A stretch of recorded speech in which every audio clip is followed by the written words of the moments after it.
Hi, good afternoon, and thank you so much for joining me today. My name is Chelsea Moore, and today I'll be discussing a little bit about my communication plan with you and how I'm going to implement that into my everyday life. I'll also be discussing my goals for this, what that's going to look like in the future, and how I'm actually going to realistically implement that into my everyday life. I'm going to discuss a little bit about my background and my personality and how that affects my communication. And then I'll just also discuss some different strategies that I've learned for effective interpersonal communication. And then I'll discuss an action plan on how I'm actually going to put that into action in my everyday conversations. So firstly, why is this plan important to me? Going through this course, not only did I find ways to implement effective communication in my professional life, but in my marriage in general, relationships, familial, and friendships.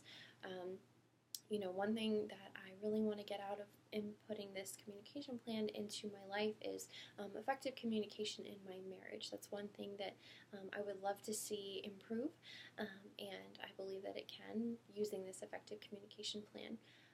And then also in my workplace, I was placed in a leadership role a couple months back, and being able to have effective interpersonal communication with those people that are on my team, I lead a team of 5, will help with those sometimes difficult conversations. And being able to effectively communicate to them will show respect, and I look forward to implementing that into my workplace.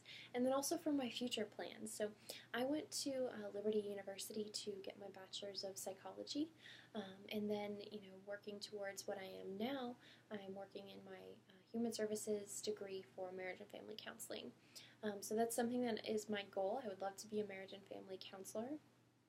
And you can't have that career without having effective and really good interpersonal communication. So I would also like to see that in my future plans. For my Uniquely You assessment, I was given the results C/S or S/C. The S stands for passive or people-oriented. The C stands for passive and task-oriented. So a little bit about what those results mean. I am not an outgoing person. I am definitely more introverted and a little bit more passive, in the sense that I'm not very outgoing or socially active. But some strengths with that. I do get tasks done well. Like I said, I am task oriented, so I like having tasks to do, and I like being able to accomplish something and feel good about what I've accomplished. And I genuinely care about others. I have a huge heart for other people, which is why I am in the degree field that I am in and looking to go into for a career. I genuinely have a heart for helping people, and that's one thing that is a real strength about my Uniquely You assessment results. Some weaknesses, though, because of my concern for other people. Sometimes I am almost too concerned with their feelings about me, or what I say, or some different decisions that I might make that involve them, which can also make me indecisive. Genuinely, caring about other people and what they think can make me, all my decisions are kind of focused on how they are going to perceive those decisions. So that can make me a little bit indecisive. And also, I do not like change. That's one weakness that I'm consistently trying to overcome, is being able to be okay with change. So that's just a little bit about my Uniquely You results, and a kind of an overview, a high-level overview of my personality traits. Just a little bit of background about me. We'll go over some positives and negatives about these backgrounds, but just a general overview. I was homeschooled from kindergarten through my high school graduation. I never attended a brick and mortar school until I actually attended Liberty residentially after I graduated. I was part of a large family. I was the oldest of 4 siblings, so there's always people around. And then one thing that I actually discovered in thinking about this, how my background might affect my communication skills. I definitely had a lot of parental conflict in my home growing up. There was definitely always a lot of tension and stress, and my parents did end up getting divorced, which I also feel that that affected my interpersonal communication. But just having that marital stress from my parents in my home, I definitely feel like affected it. And then my education. Being homeschooled, we could choose our own curriculum. We always chose very rigorous and active curriculum. So education was always put number one, the most important thing. growing up. So that was one thing that, I even did early college in high school. So I always felt that, education was very important to me. I was always reading and trying to learn more. So some positives from that of my background and how it affects my communication. Having a large family, there was always people to talk to. I got to regularly practice interpersonal communication, whether that was with my parents or with my grandparents or siblings. There was always people around. Everybody was always active in each other's lives, so there was always somebody to talk to. And then homeschooling, this will be on both positive and negative.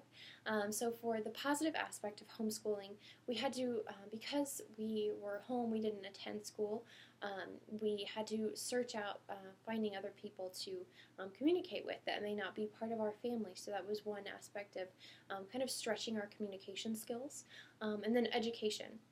Having a high level of education definitely enhanced my communication skills as far as being able to articulate and converse with other people. And then also the amount of reading that I did, I had a very large vocabulary. So I was always able to say what I wanted to say and communicate that with other people. But then some negatives of my background and how that affects my communication. Homeschooling, like I said, will be on both positive and negative. And though I enjoyed the advancement of my education, there, being limited to being at home to do school, we weren't among a wide range of people. So sometimes there was only my family to talk to. We didn't always have a consistent, varied group of people to interact with and communicate with. And then my parental conflict situation at home. I don't feel that I was taught by example having effective marital interpersonal communication. That's one thing that I've had to kind of learn on my own and kind of change the way I think about that. But that was also that was a negative about my background and how that affected my communication. But who I am now, I'm still introverted and still, seeking out those conversations is stretching for me. Being able to be a leader in the capacity that I am at my workplace has definitely stretched me in many ways. Being able to have that straightforwardness with people, having those difficult conversations, it's definitely affected my communication and improved my communication skills, especially interpersonally and on that professional level. And then in my marriage, I feel that it has affected my marriage and different communication skills that we have grown with together. Conflict resolution, expressing thoughts and feelings. The Journal of Fundamental and Applied Sciences expressed that with better communication, you're going to have a higher satisfaction rate. And I think we can all agree that, in any relationship, if you have good communication, you're going to have a better higher satisfaction rate. And that's definitely something that I have found true in my own marriage and something we're continuously practicing. So some different strategies for effective communication. One of the biggest strategies that I found is effective listening. Listening, although you're not speaking, which seems counterintuitive for communication, but listening is the cornerstone for being able to communicate effectively and have effective communication. Without listening to understand, we don't know what the other person's needs are, and we can't effectively communicate to them what we understand of what they're saying. Most people listen for what they can get out of it. So Peterson describes some different selfish ways of listening, like ritual listening, which is, just being silent and waiting for the other person to finish so that you can say what you want to say. And that's not an effective strategy for communication. It doesn't promote good communication. So just different listening strategies, just basic listening skills, acknowledging what the other person is saying, showing interest in what they're saying, politely interrupting for clarification so that they know you're paying attention. Even having mindful listening. Stuart mentions mindful listening, listening in the moment, encouraging that person when they're speaking and being focused and present on what they're saying so that we can really understand what they're communicating to us. And then also another strategy is creating dialogue, making meaning through those conversations. Stuart gave us the inhaling and exhaling idea of inhaling, which is perceiving and listening to the person, and then exhaling is expressing what they're saying, and then self-disclosing. Self-disclosure in a conversation promotes vulnerability, which promotes better dialogue and communication. And then, the inhaling part of that is perceiving and listening, which is trying to understand what they're saying and how you're perceiving it, and then you relay that back to them. And then for my action plan, realistically implementing these skills into my everyday life. Listening techniques, that's one thing that I really want to try to implement well with, not only in my own home, but also in my professional life with my coworkers. Listening with the intent to understand, not just listening to respond. The Psychiatric Rehabilitation Journal put out an article about active listening. Empathetic responses shows that you're interested in what they're saying, using words and actions to express that you understand what they're saying, or even asking for clarification. Showing interest in what they're saying by making it known that you're paying attention to what they're saying by asking for further clarification. And then lastly, in my action plan, engaging in better dialogue, having conversations with meaning and not just speaking to just say something. Being introverted, I definitely tend to be a little bit more passive and not directly express what I want. But one thing that I'm going to try to work on in this plan is be upfront about what I want. Don't hint about, what I want people to get out of that conversation, but just say what I mean. Being open to having those difficult conversations, especially both in my marriage and in my workplace. And then, Franson Weichel said, avoid closed questions because that does not promote good dialogue. It promotes a yes or no answer, and then that's it. So having those open conversations and open questions so that encourages that other person to listen. And then be open to helpful criticism. Don't take everything so personally, but really receive it to be able to improve my own communication skills.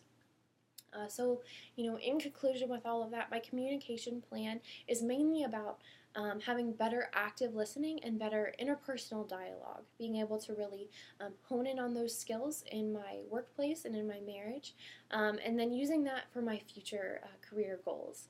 Improving my listening skills, I believe, will contribute to more meaningful conversations, and then just being able to continue that communication practice throughout. So thank you so much for your time, and thank you for listening, and I hope that this is helpful to your own communication plan.